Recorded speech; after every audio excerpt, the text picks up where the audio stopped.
want to hit up the open bar for a little bit longer. And I know that's why everybody drove out here.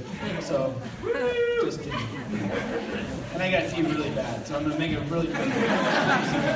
So, in all seriousness, Mars, I know you've slated these speeches for roughly about 15 minutes each. Okay, good. I've waited about 30 years for this speech, so we'll see how long it takes. I can't guarantee. I waited about 21 years for Tupac to come back. I'm going to capitalize on this moment because there's no guarantees with that, so only God can judge me. First off, I want to thank Mara's parents for putting tonight on. This has been amazing. I mean, this is a beautiful venue. It's been a great day. The weather worked out amazing for us. So everybody give a round of applause for us.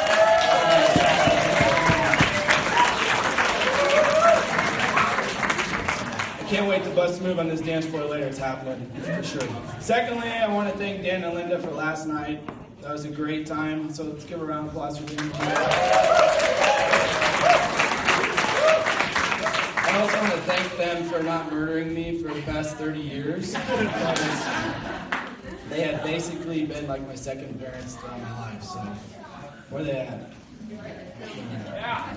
So for those of you who don't know me, that's really too bad. My name is Sean Roberts, or Seen as Jared and all his high school friends used to call me growing up. So I'm the best man and the very best friend of that fine-looking gentleman over there. So, I've known Josh for a little bit, since about April 18th of 1987, to be exact. So our parents were best friends growing up. We do family Christmases together, so it was fate that Josh and I would be best friends, and we still are today. So, to say I looked up to Josh would be an understatement. He's like 6'4", I've looked up to him. I basically idolized him growing up, and I really still do today. When I was younger, Josh's word has always been like the gospel truth. If he ever told me something, I believed it because Josh said so.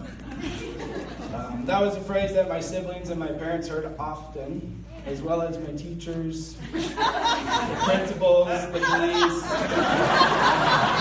my wife and kid. Who doesn't want to think that well.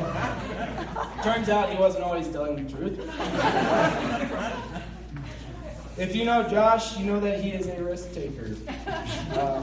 He loves to push things to the limit. He loves to hear where the line is drawn in the sand because he wants to take 3 steps past that line.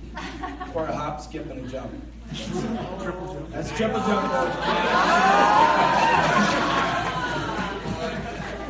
Growing up, I became very familiar with him pushing things often, far, often too far. I also became very familiar with the thing called anxiety. I was the kid that would always say, "Ooh, Josh, I don't think it's a good idea, man." Which he would always reply and say, "Shut up, you wuss, we're doing it." So, when Josh asked me to be his best man, I said, "Ooh, Josh, I don't think this is a good idea." He said, "Shut up, you wuss, you're doing it." So, here I am today because Josh said so. I learned very quickly you cannot tell Josh already no. And it usually resulted in one of 3 things. Either something really fun, something really funny, or you're in deep shit. Usually it was all 3. Those concerns have escalated now into a lot bigger cop-outs, such as like, dude, you're going to get a traumatic brain injury.